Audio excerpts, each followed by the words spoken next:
Russia is making a desperate gamble against the United States and NATO, but it won't save them. As I'm sure most of you already know, now Estonia, the third NATO country in 7 or 8 days, has had its airspace violated by the Russian military.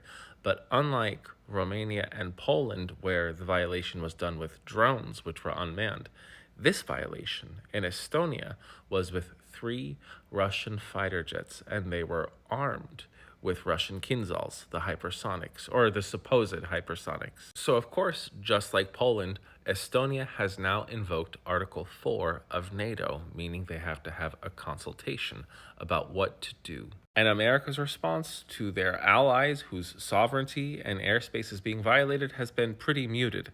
I mean, our president has said he doesn't like it can't lead to good things, and our Secretary of State has called it unacceptable, but they're seeking a conciliatory, de-escalatory tone, and that could be a mistake. It's perceived as weakness. While at the very least, the remaining 31 NATO countries' responses have been much more outspoken and doubling down on their military efforts, which is a good thing. And Russia has succeeded in showing a potential fracturing of NATO interests, and that is a lot of wiggle room for anyone who wants to see the declining power of the West. But Russia isn't making these aggressive and reckless moves because they're getting stronger. In fact, it's quite the opposite. They've just taken a page out of Sun Tzu's book, The Art of War. When you are strong, appear weak, and when you are weak, appear strong.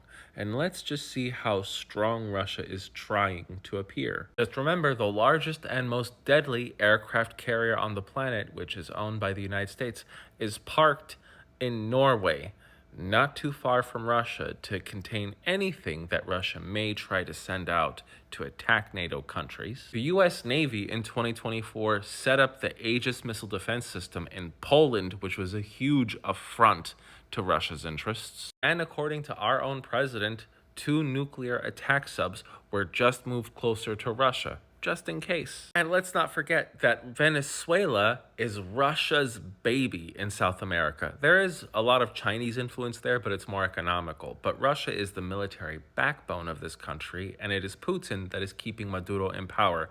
And now America is picking on that baby, and what can Russia really do? And do you guys remember that one country in the Middle East that was supplying Russia with the Shahed drones and other ballistic missiles? Iran? Yeah, well, they had a great deal of their military capabilities decapitated during the 12-Day War, meaning that they can no longer supply Russia. At least nowhere near to the extent that they once did. And it's true, Russia produces a great deal of their own Shahed drones right now. Good for them, but it's not going to save them. But that's just what's going on outside of Russia. Let's focus on what's going on internally, like the fact that their economy is on the verge of collapse. They are facing a drop in oil and gas revenue by 23% in this year.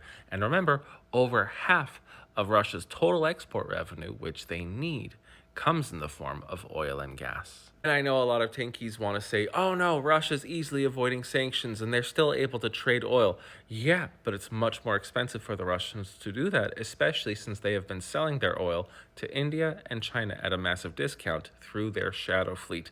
And now the United States is going after it. You know how Americans are worried that inflation is bad, creeping up to 2.9% with core inflation higher? Okay, well, Russia is struggling with 8.2% inflation, and it was almost 11% last year. And remember, these are official Russian numbers, so the real figures may be much, much higher. One telling detail of that is that Russia's interest rate is 17%, and it was over 21% a year ago. So yeah, Russia's economy is not looking so good. In fact, just yesterday, Putin said that Russia is curbing economic growth to control inflation, but the recession is far away. And this is leading to a lot of hidden unemployment in Russia. While their official figure for unemployment is 2.2%, again, the actual estimate is much, much higher. And now it looks like a lot of Russians are just overall unhappy with the war that is still continuing. According to a survey from the Independent Levada Center in Moscow,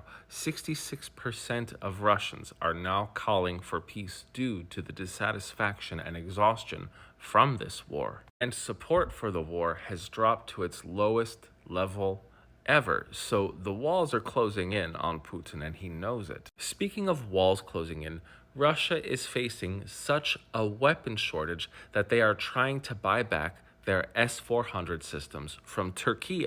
The Russian S-400 is their air defense system that is supposed to match or even exceed the Patriot system that the United States produces. Spoilers, it doesn't. And not only is Russia incapable of producing them to the scale that they need, they can't keep the ones that they have intact or safe from Ukrainian drone attacks, which is why Ukraine may be gaining air supremacy over Crimea, finally, especially with their new Flamingo missiles. And the reason why Russia asked Turkey for those S-400s back is because they haven't been using them. They've actually just stored them and they're gathering dust. And you know, Turkey's whole Steel Dome air defense project, the S-400s aren't in them. And don't forget, Saudi Arabia had a chance to buy more S-400s in the early 2020s. No, they chose to buy American instead, and that was a better investment. If you put all of this together, you could see Putin is just watching the Russian house of cards collapse, and he is trying desperately to not look weak, and he is trying to match what he sees as unforgivable provocations. He may also be crisis fishing with those incursions into NATO territory, just to scare his own people that, hey, we may be going to war with NATO, so get ready. I am the Geo Husar, and as much as America may be fumbling with its foreign policy, we're doing better than Russia. Thanks for watching.